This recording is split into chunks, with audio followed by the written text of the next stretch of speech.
and safe being the operative word there.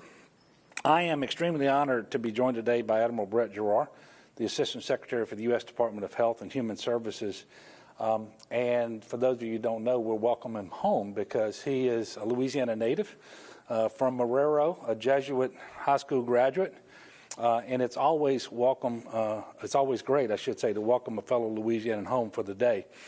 But more importantly than being a Louisiana native, he's just been a tremendous partner for the state of Louisiana. And of course, he's working on behalf of the entire country. But as the testing czar for this pandemic in the effort by the United States, I will tell you, he's just been working nonstop. And I've enjoyed knowing him and working with him. And of course, we've got a long ways to go, and you're going to be hearing from him in just a little bit.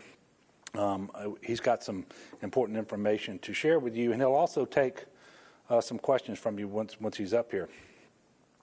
One of the things that I was able to brief him on and take some satisfaction in, quite frankly, is that Louisiana, even with the hurricanes and so forth, we have been able to sustain a high level of testing for COVID-19. And of course, he's aware of that because he looks at the numbers in every state every day. And to a very large degree, those numbers are made possible by the work that he has been doing. Testing is critically important. It is the single most important tool for gauging the level of spread.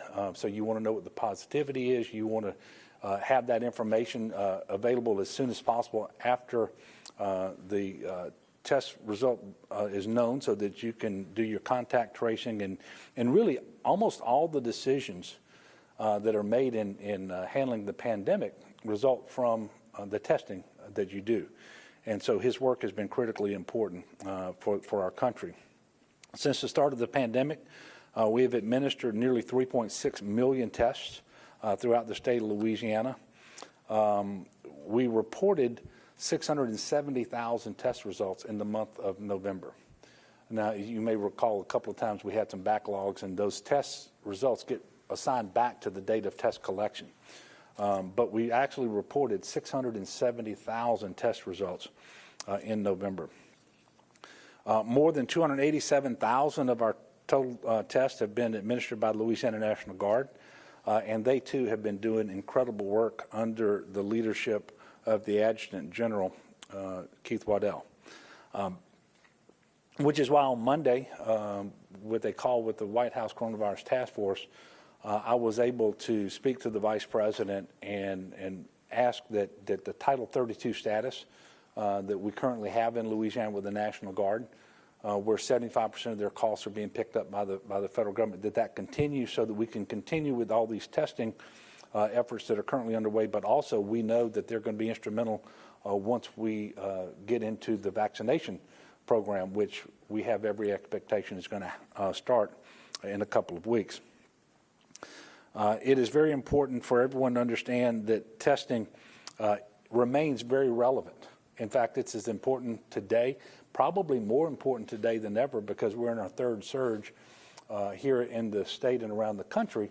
And quite frankly, it has the potential to be much worse than either of the first two surges. And again, testing informs everything that you do in response to the pandemic. So as we look forward to the vaccine, we got to continue to block and tackle, if you will. That's the testing, and I think that's why Admiral Giroir is here today meeting with us.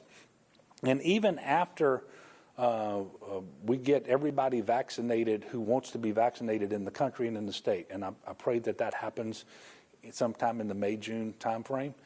Testing is still going to be with us because COVID-19 is still going to be with us, even if we begin to put the pandemic in the rearview mirror. The CDC recently reported the estimated COVID seroprevalence among states, and that's a fancy word that I believe means the percentage of people that have had COVID. And Louisiana is approaching 10%. You can see from our daily reporting and the Johns Hopkins data that just with confirmed positive results, we're getting close to 5% of our state's population. And the estimate has been that 50% of people with COVID are asymptomatic, and they typically don't get tested. So we're getting to that 10% range in Louisiana right now, and that's a lot of people. But it's nowhere near enough to have herd immunity, which is multiple times that 10%. And if you look at the death total that we've been reporting, you know that we don't want to get to herd immunity just by people contracting the disease over like it's happened over the last 9 or 10 months. You would much rather get to herd immunity through the vaccination program. And that's what we intend to do. I will tell you that, and this should not come as a surprise to anybody, over the last few weeks, the numbers in Louisiana have not been encouraging. They are all trending in the wrong direction, whether it's positivity, cases, hospitalizations, and most recently, deaths, which is why we went back to a modified phase 2 order just before Thanksgiving. Quite frankly, we just have to create the ability in spaces where people can space out and do the physical distancing that is required, and we need people to mask. And if those two things are done by a much larger percentage of people in Louisiana, we're going to be successful. Remember, we have flattened the curve twice before. We're going to do it again. And we're not trying to be overly restrictive, but we do need people to physically distance and to mask. That is how transmission gets reduced, and we can be successful. Nationwide, hospitalizations of COVID patients has reached a record high of around 96,000 as of Monday evening. COVID deaths have now surpassed 270,000. In fact, November saw the most coronavirus fatalities in the U.S. since the month of May. Louisiana is increasingly looking like its neighbors. Today, we reported 3,604 new COVID cases, bringing the total to 241,335. Very sadly, we reported an additional 46 COVID deaths today, bringing the total number of deaths to 6,501 in the state since the start of the pandemic. This is the highest daily number of deaths reported since September the 6th. 72% of these individuals did die in the past week. So it's sort of easy sometimes to get lost in the numbers, but we need to always pause and remember that these are our brothers and sisters. These are fellow Louisianans that we're talking about. They're somebody's brother or sister or mother, father, grandfather. These are our loved ones, our neighbors, our coworkers. Hospitalizations per capita for the state are increasing over the last 4 days as well. I can tell you the number we reported today is 1,288. Now that number is always 24 hours old. But what I can tell you is that is more than, in the month of November, we doubled the number of folks who were in the hospital in Louisiana with COVID-19. We started the month with just under 600. We ended up with well over 1,200. And it's really the last couple of weeks where the trajectory has been extremely concerning. And if we don't get off of that trajectory relatively soon, we're going to be in dire trouble when it comes to having the capacity to render life-saving care in our hospitals, not just for our COVID patients, but our non-COVID patients as well. And which is why, if you go back to just before Thanksgiving, that I moved us back to a modified phase 2 to try to preserve that capacity in the hospitals, but also to keep our schools open.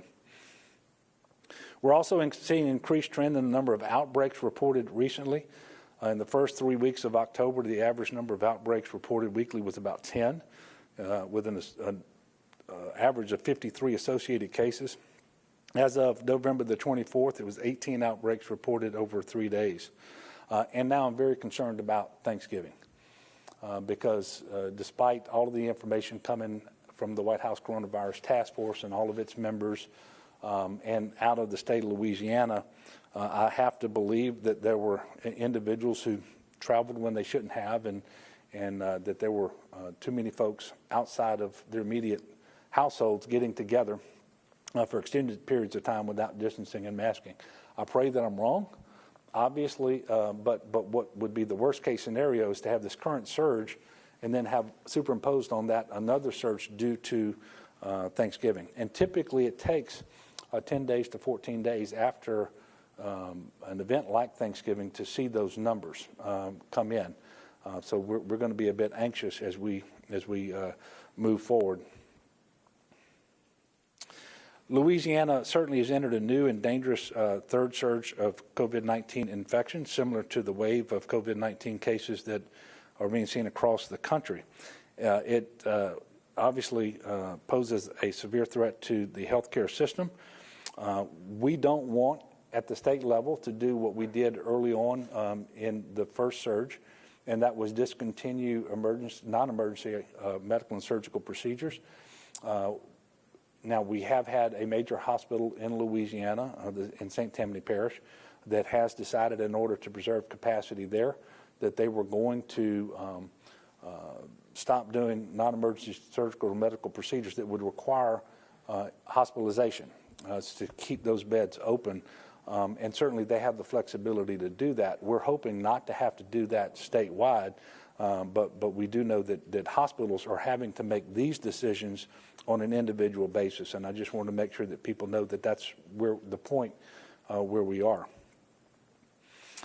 So we do have to get the hospitalizations under control. The way you do that is to reduce the transmissions, especially the transmissions among the vulnerable population, because those are the individuals much more likely to need hospitalization if they actually contract the disease. And we should always remember that people don't stop having strokes and heart attacks and automobile accidents just because we're in a pandemic. And so we have to preserve capacity for all of those individuals as well. I know it's been a long and difficult year. Everybody would certainly love to be able to give hugs and kisses and handshakes and visit our most vulnerable without restrictions. It just isn't possible yet. But there really is light at the end of the tunnel. And my message to the people of Louisiana today is that we have to double down on the things that we know work so that we can get past this pandemic and return more to normal. And between now and then, especially over the next few months, it's going to be critically important that people embrace these mitigation measures, masking when you're around folks who are not part of your immediate household, physical distancing of at least 6 feet when around those individuals as well, staying home when you are sick, washing your hands frequently, and certainly making sure we're protecting the most vulnerable. That's just the reality of where we are as a state and as a country right now. And with that, I'm going to yield the floor now to Admiral Brett Giroir. I would ask that after his remarks, that you ask him whatever questions you might have. And of course, if you've got a question for him after I come back up, I'm sure he would be willing to take that as well. But I'll come back on the backside of his presentation and conclude, and then I'll take your questions as well. Admiral Giroir.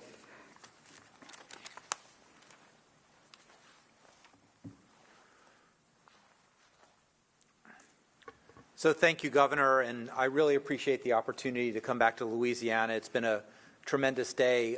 Many of the docs on the task force, we try to get on the road, visit states, and I'm sort of taking Louisiana, Texas, and up the center of the country. And of course, I'm very biased to come back to my my home state. Grew up on the West Bank and was able to visit a testing site today in Jefferson Parish before coming up here. I think you earned an honorary medical degree from that. It seems like you got all the facts really well.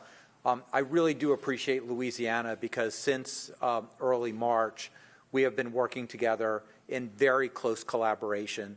And I do mean this honestly. The health officials and, of course, the governor have not only been great partners, but been among the leaders in the country that we've been able to do new things, pioneer new testing capabilities.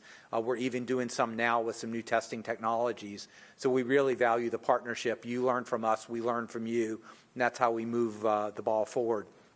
I want to do 3 quick topics today. Number 1, the vaccine. Number 2, the importance of the mitigation steps. And number 3, just comment on some new CDC guidelines that came out today that I want to make sure you're clear about.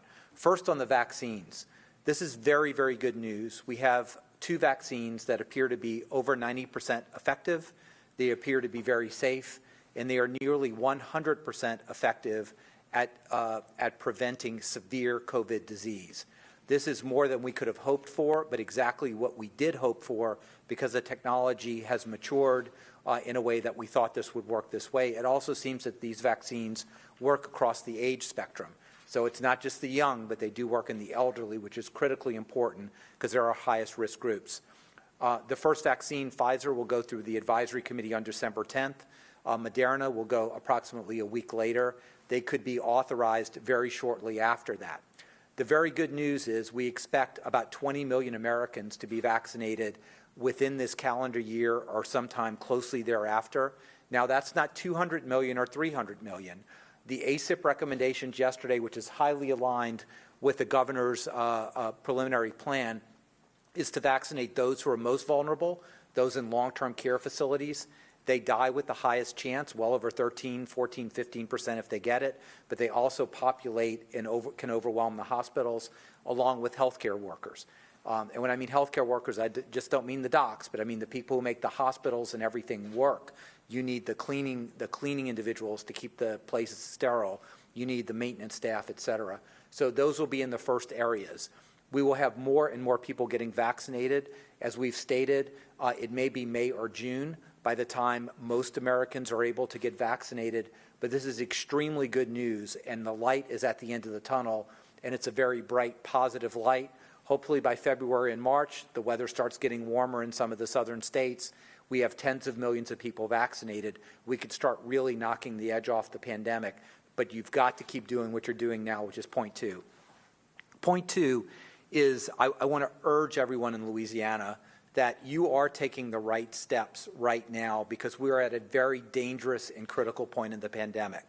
Louisiana over the past few weeks has been pretty good. There have been 36 states in worse shape than you are that have been in red or orange zones, but you, like the rest of the country, is seeing an increase in cases, a dangerous increase in hospitalizations that has the potential to overwhelm the hospital system, and an increase in mortality. I think everyone saw yesterday that we had over 2,400 deaths in the country. Some of that's from delayed reporting over Thanksgiving, but that is a real increase. We know how to stop this. You don't need to shut down your economy.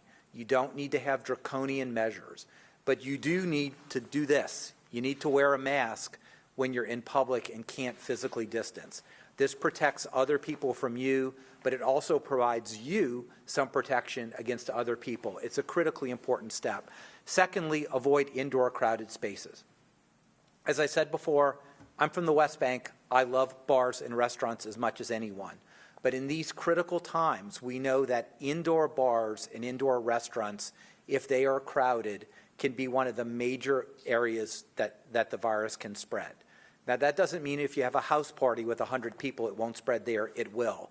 But turning down those knobs are very important, and it doesn't have to be yes or no. It's a dimmer switch, and from what I'm seeing, you're doing that dimming right now based on what the epidemiology is in your area. You've got to wash your hands, and testing is very important. As the governor has said, these card-based Binax tests, we've sent about 575,000 to the governor, who's had a great distribution mechanism according to the needs around the state. We've also sent about another 400,000 to nursing homes, assisted livings, and historically black colleges and universities directly in the state. So we're really surging those tests to the state right now to help detect those early spreaders. And remember, 50, 60, 70, 80% of people can be asymptomatic, still have the virus, and still spread it. The third point I want to make is about the CDC guidelines that have been a while in the making. This is very good news, and we've all been looking at these for a long time to make sure it's okay. Right now, if you are in close contact with a person 15 minutes without a face mask within 6 feet, you are a close contact. If you're an essential worker, the recommendations are put a mask on, watch your symptoms, but you can go back to work. For everyone else, it's been a quarantine of 14 days. The data now show that a quarantine of 10 days is essentially the same as a 14-day. In fact, there's only about a 1% chance of someone coming after 10 days that might have been saved by a 14-day quarantine. Secondly, a 7-day quarantine, if you test negative at about 5 days, is the same thing as a 10-day quarantine without a test or a 14-day quarantine that we had before. Still, the CDC says if you have the luxury of quarantining for 14 days, that's fine. But I'm saying 10 days with a 1% risk is well worth taking. And most people are going to comply with a 10-day or 7-day much more than a 14-day. So this is really very good news. We would have liked to do it earlier, but you want to be sure about these things. You can't rush these. This is an important recommendation. So even though we're surging with the number of cases, we do feel it is absolutely safe for that 10-day quarantine or 7-day with the test. This helps people get back to school, back to work, back to doing the things that they need to do on a daily basis. So again, I thank you for being here, and I think if the governor is okay, I'm happy to take questions at this point. The lights are bright, so if I don't see you, I see you, sir. Admiral, how many doses of the vaccine will Louisiana specifically get in December? So I think that's being worked specifically with the governor now. The first tranche of vaccines is going to be about 6.5 million from Pfizer. That's going to be distributed roughly on a population basis. I don't know if that's been, I don't believe that's been publicly disclosed, but it's being working with the governor. Maybe you might want to expound on that. But again, 6.5 million divided by the population is not very much. It's a great start. It's going to be in the tens of thousands, I would imagine, but it's a great start, and we'll sequentially go after that. These are coming off batch to batch in the 3 to 5 million per week, assuming we have 2 vaccine manufacturers, and they'll just continually be rolled out like that. Yes, sir. So do nursing homes and hospitals have to apply for the vaccine, or will the government, how will this distribution process work? So the distribution process, we make recommendations at the federal level. The ACIP, which is the Advisory Committee on Immunization Practices, makes recommendations to the CDC director. The CDC director has accepted those recommendations. Those are transmitted to the governor. The governor has the decision about how vaccines will be distributed in the state. There's been micro-planning down to the nursing home, the hospital, how the distribution mechanisms go, but the governors ultimately have that responsibility. I do believe, and as has been said before, that Governor Edwards is entirely in line with the first tranche of vaccines being healthcare workers in long-term care facilities. And I think there's going to be almost unanimous approval or agreement with that. Once you get to the next level, I just want to prepare you all, there's going to be a lot of controversy because it depends on what you're trying to do. There are good arguments for essential workers and first responders, but if your hospitals are almost full or overwhelmed, there's going to be a larger argument for immunizing the people who would be in the hospitals.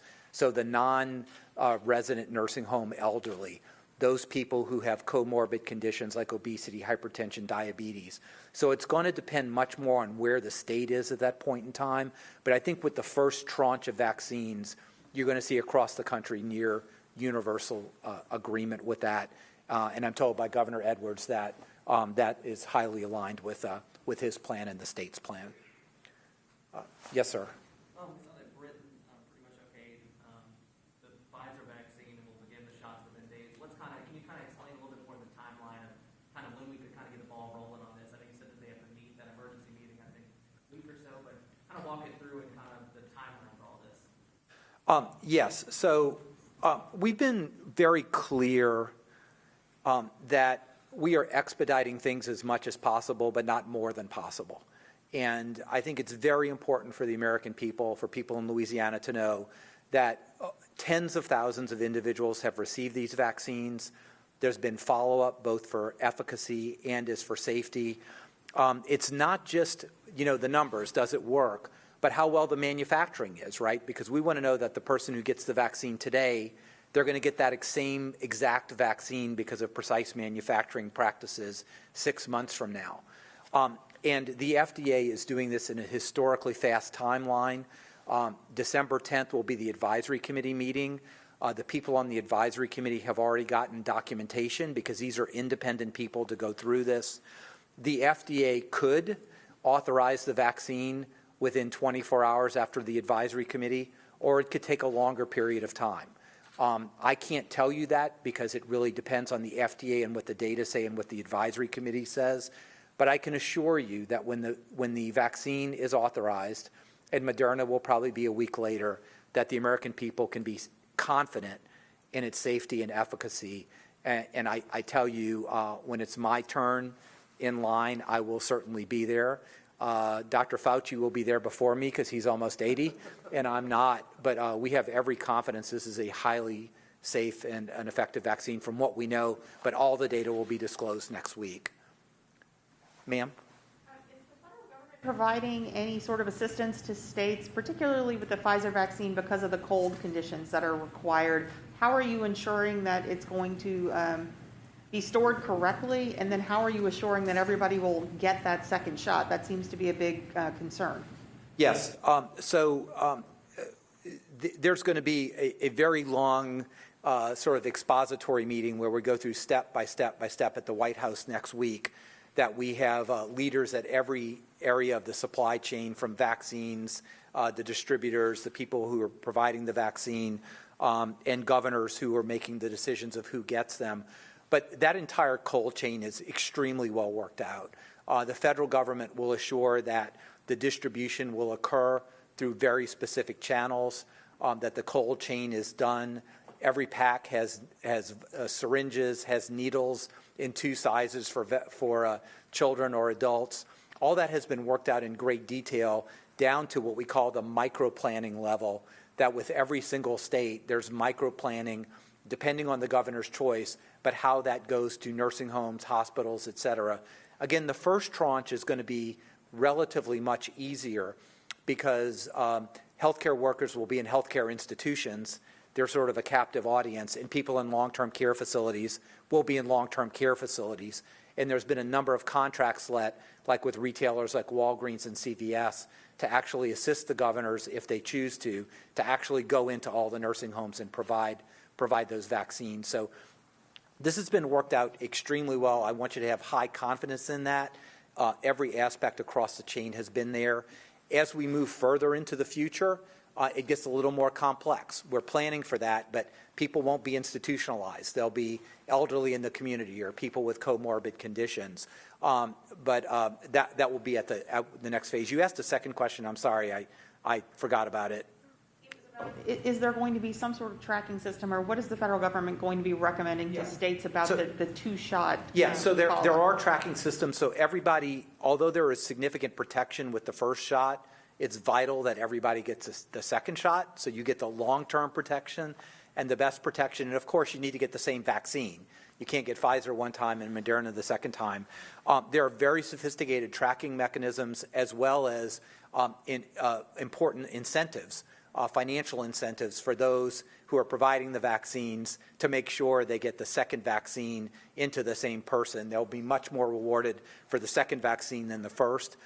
So again, remember, it's not the same thing because of the cold chain, but we've already distributed 180 million flu vaccines this year. Distributing vaccines is something we do and do pretty well every year. The differences here are the selected populations, and as you pointed out, the cold chain, which is a challenge, but it's not like delivering this to sub-Saharan Africa. We know where every single freezer in the country is. We have all the dry ice done. It's going to be door-to-door service from places like FedEx and UPS.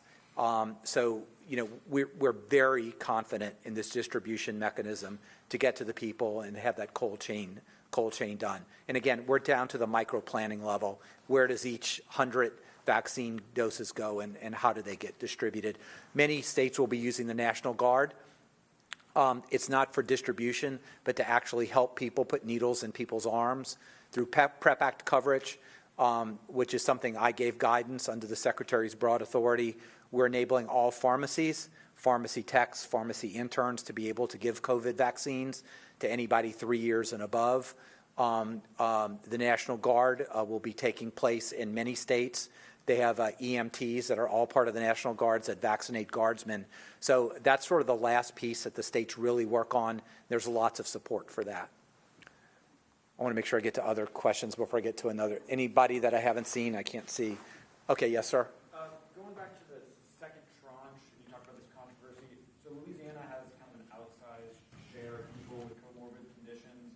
I'm wondering if that might delay the time frame under which people who, the general public or in the third tranche will be able to access a vaccine, considering that second tranche is so large here. Yeah, I think you're getting, and I'm not trying to dodge you, I think you're just getting a little hypothetical because we're about 3 rows up the chain here. Certainly the first tranche has been described. It's going to be based on a population basis. We want to get through that. I think there can be discussion depending on where the country is about whether there's differential distribution based on comorbidity or not, and there are arguments for either way. Based on population, that's egalitarian. Nobody can argue with that. But certain states have many more elderly. Certain states have many more comorbid people. That will be a policy decision sort of at the highest level, like at the presidential and vice presidential level. But there are arguments for both of those, and I just think we need to get down the pike a little bit. We may have a 3rd or 4th vaccine approved by that time, in January. The Johnson & Johnson vaccine is a single-dose vaccine. So that enters in the equation too. It's just a little theoretical right now. I think we got to get through the next month or so and then address that. But your point is well taken. Louisiana has a very high comorbid population. That's an issue that we need to work on here. So many of your people will be at higher risk than other states, sort of on a general basis. But in terms of elderly population, you kind of balance that with some of the other states. I want to take all the time, but if any other questions, or I'll give this back to the governor. Okay, thank you. Thank you.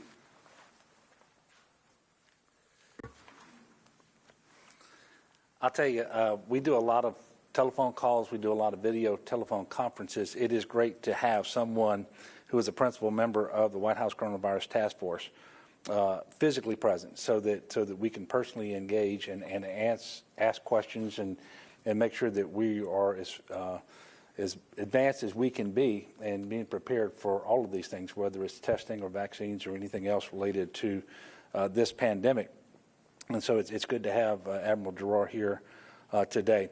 I want to talk a little bit about the vaccine, not much to add. I just will tell you that governors have been getting weekly updates from the beginning about Operation Warp Speed. I have 100% confidence in the safety and efficacy of the vaccines as they're granted the emergency use authorizations by the FDA. And we will be as faithful as we can be to the recommendations that come from the Advisory Committee on Immunization Practices. ACIP met yesterday. They only looked at the first order of priority for the first vaccines that come out, being the hospital workers that he mentioned, and also residents and staff of nursing homes. Fully consistent with everything we had planned up to then.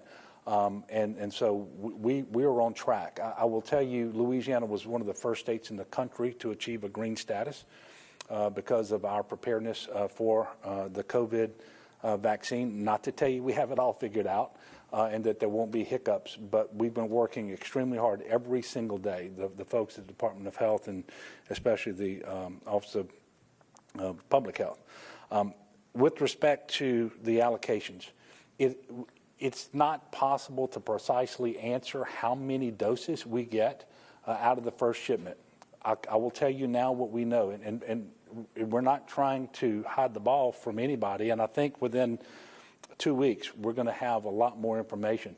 But suffice it to say that for the month of December and probably the early part of January, we will be getting through the vaccinations of that first priority group, the hospital workers and the nursing home residents and staff.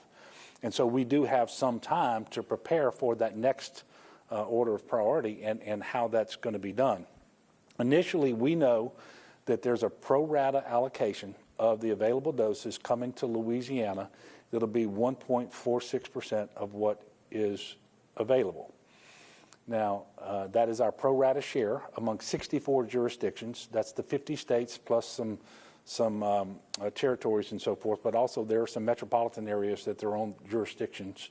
And that is the pro rata share based on population above 18. So that's the way that's going to work. Right now, based on the overall number of Pfizer doses we think are going to be available in the first week, that's going to be in the neighborhood of 40,000 doses. We think the second week Pfizer will be around another 40,000 or so. And then you're going to start having the Moderna come in right behind that. And so we don't have a lot more. And it's not that the federal government is hiding the ball from us either, but we know how many doses to expect, but they have some federal priorities, whether it's the Department of Defense and other things. So we know the multiple is 1.46%, but we don't know exactly what it's going to be multiplied against, but that's what we will get. It will be Pfizer at first. That's the ultra cold storage requirement vaccine. And we intend to administer those vaccines through our hospitals because they have the cold storage capacity. And then when the Moderna comes online, that's what you will see going to the nursing homes. So we're fairly confident in our plan, at least up through there. We will have much more information for you in a couple of weeks about what's going to happen after that. I did want to just mention, you all did not receive the weekly report that came from the White House Coronavirus Task Force. It came last night. You're going to get it in just a few minutes. I do hope you'll take a look at it. You will see that the White House Coronavirus Task Force kind of steps it up one level in terms of the language that they use and how dire the situation is becoming, both around the country and certainly it continues to get worse here in Louisiana as well. But you'll have that in just a minute. We'll be sending that out to you.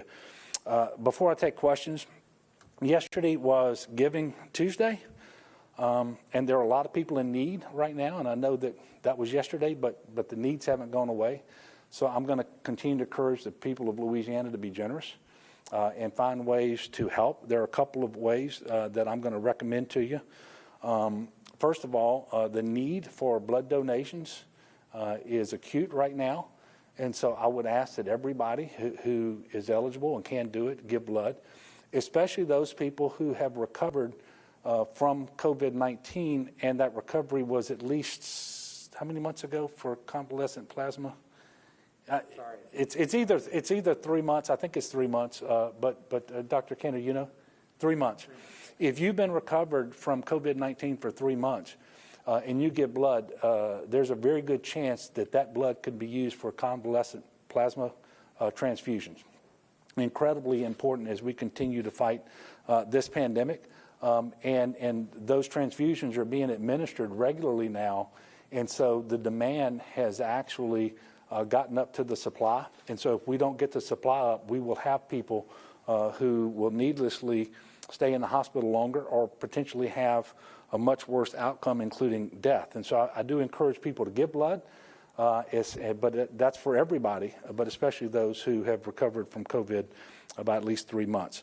I would also remind everybody that food banks, in addition to blood banks, food banks are in desperate need of your support, with more people than ever facing food insecurity, and it's happening during the holiday season. So if you are able, please donate financially to an organization like Feeding Louisiana. All right, so with that, I'll take a few questions. Yes, sir. Governor, Admiral Girard and some others have raised the idea that we might not have enough staff nationwide to put vaccines in arms. You mentioned National Guard. Can you talk about it more? Do you think we're going to have enough staff in Louisiana to meet the demand here? Yes, we're going to make sure of it. And by the way, eventually people are going to get this vaccine if they're not in the highest priority groups, much like you get the flu vaccine. So you're going to go to the public health unit. You're going to go to your local pharmacist, whether it's an independent pharmacist or a chain pharmacy. You'll get it from your primary care physician or from a hospital. And so we're going to get to that point. The critical part is how do we administer those vaccines early on, especially once we get out of that first order priority. It is important that we have the National Guard available. And that's why we're talking about Title 32 reauthorization and extension, in addition to the work that the National Guard is doing on testing. But yeah, we're going to make sure that we have the folks to administer the vaccine, and that's. I'm not going to tell you that we don't have some concerns about that, but that's a big part of the work that we've been doing. Yes, sir. Hey, Governor. So Tony Spell's injunction to the Supreme Court was recently rejected. I'm sure you know about that. Are there any other instances that you guys know about of other churches who may be less compliant with the COVID restrictions? You know, I'm not naive. There are thousands and thousands of churches out there. We would want all of them to be compliant with the restrictions and mitigation measures. Right now in the state of Louisiana, if you exclude all of the essential infrastructure as designated by CISA, the Department of Homeland Security, the most favored venue by restriction relative to occupancy percentage happens to be our places of worship at 75%. Now, it's 75% or whatever they can do to achieve distancing of at least 6 feet between folks who are not part of the same immediate household, but no more than 75%. And then, as you know, the generally applicable percentage is 50%, and then it goes down to 25% for bars and so forth. I'm not aware of any specific houses of worship that are not in compliance, and I will tell you, I suspect the overwhelming majority are, because these are mitigation measures that are proven to be effective. They work, and quite frankly, given the dire situation that we're in the United States and here in Louisiana, it's not much of a burden. It's not terribly onerous. So I'm not familiar with any other churches that may be a problem right now. And in fact, I want to thank the churches, because I think the leadership of the faith-based community has been just tremendous overall, and really good examples being set by pastors and lay leaders all over the state. Yes, ma'am. Issues that the state may have in terms of getting people vaccinated is the lack of comfort with the vaccine and the lack of trust in its efficacy. So is there a part of the state's plan that involves specific marketing, or how are y'all going to deal with that, and what are y'all specifically going to try to do to make people feel more comfortable with the idea? Well, that is a great question, because the vaccine doesn't save anybody. Vaccinations, which means you have to have people who show up and receive the vaccine. And so your question, I think, is spot on. But this is not just an issue for Louisiana, it's an issue for the whole country. That was a big part of the conversation we had Monday with the White House Coronavirus Task Force, General Perna and the Vice President, Secretary Azar, and others talking about the vaccine and how we make sure that we communicate. I mean, I have every confidence that it's safe and effective. But that confidence that I have doesn't immediately translate to somebody else, and we understand that. And so there will be public relations campaigns. There's going to be a lot of transparency. You know, some of this has to do, quite frankly, with how quickly it was developed. Thank God it was quickly developed. I mean, people are dying, well over 6,000 here in Louisiana thus far. But not a single step that is required to ensure the safety of this vaccine has been skipped.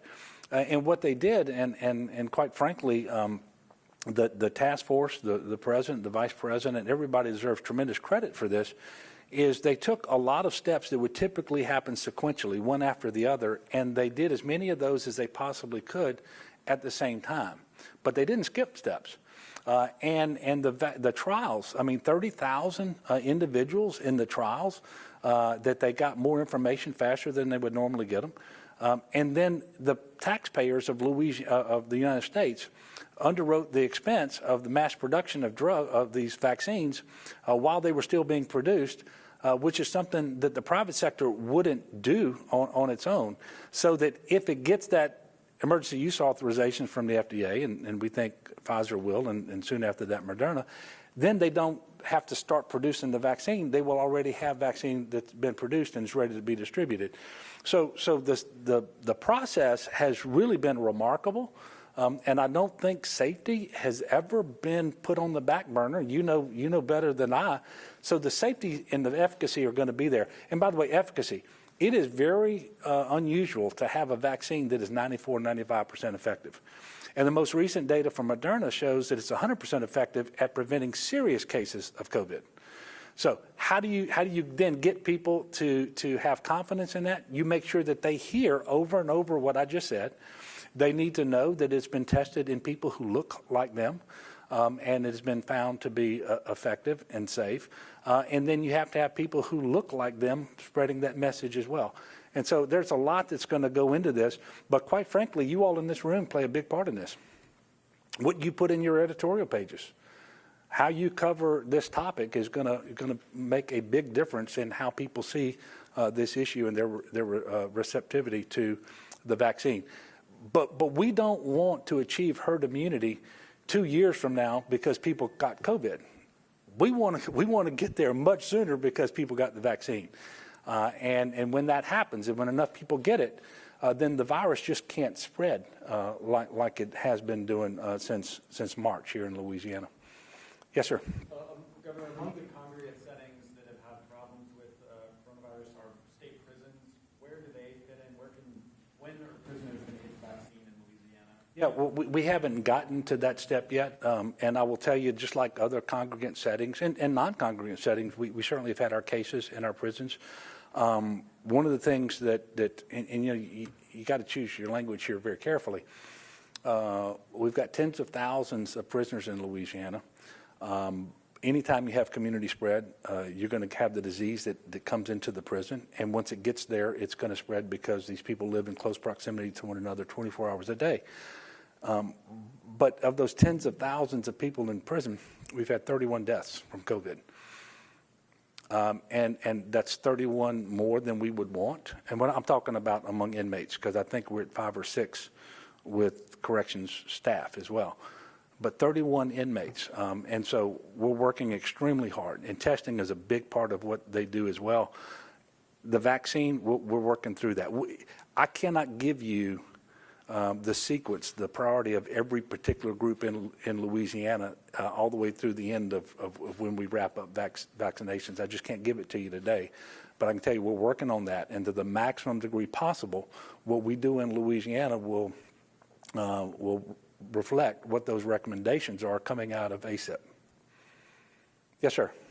Governor, I'm sure you know a photo is circulating online of you from a country club in Baton Rouge from early November, where that moment you weren't really wearing a mask or social distancing. Do you have any response to that? Well, sure. First of all, there was absolutely nothing that I did that day that violated the rules that were in place in the phase 3, which is when that actually happened, or today's rules. If you'll see, I was outdoors at a table. I don't know exactly. It looked to me like I was getting up to leave. Had that photo been taken 10 seconds later, you would have seen me with a mask on until the time I got in the car, and actually till the time I got back to my residence. So, I mean, I don't think we ask anybody to eat at a table with a mask on. But you'll see that I'm outdoors and violated absolutely none of the mitigation measures that we have in place. Yes, sir. Governor, specifically talking about that first batch of people getting the vaccine, healthcare workers and long-term care facility residents. As far as nursing homes go, what is the process for Louisiana? Are the first nursing homes to get it going to be in higher populated areas or parishes with higher percent positivity? Has there been an application process? What's kind of that look like for nursing homes specifically? Almost all of the nursing homes in Louisiana have elected to contract with either CVS or Walgreens, who will administer the vaccine in those nursing homes. And that is something that has been orchestrated out of Washington, and it's going to be very, very helpful because all of these residents, in fact, for both of these vaccines, if it's Pfizer, you got to get that second shot within 21 days, and 28 days for Moderna, which I believe the Moderna vaccine is going to be the one that we're going to be administering in the nursing homes because it doesn't require that cold storage, ultra cold storage, I should say. And so they will be contracting directly for the most part, and I hope that by the time we get there that all nursing homes are doing this. And then for weeks now, Walgreens and CVS have been working on their plan, both with respect to the distribution, the data keeping and sharing, and having the individuals on hand to go in and administer those vaccinations.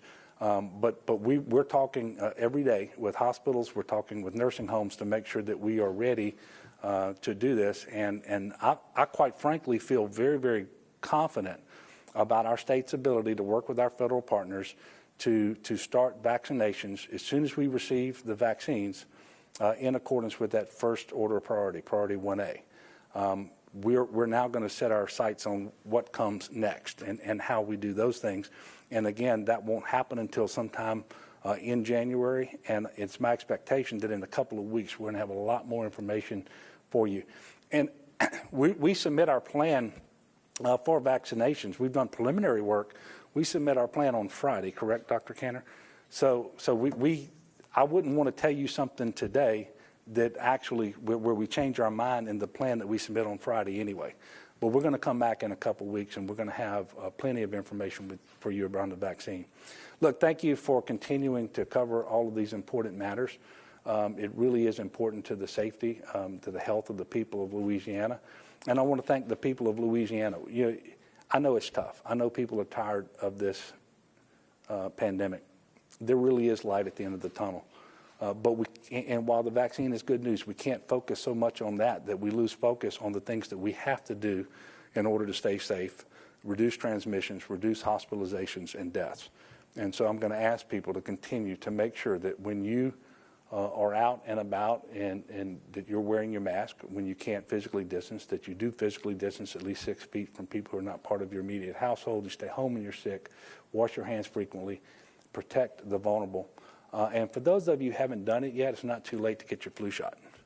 We don't want to have folks come into the hospital with the flu because that also erodes the capacity that we have to deal with COVID and non-COVID patients as well.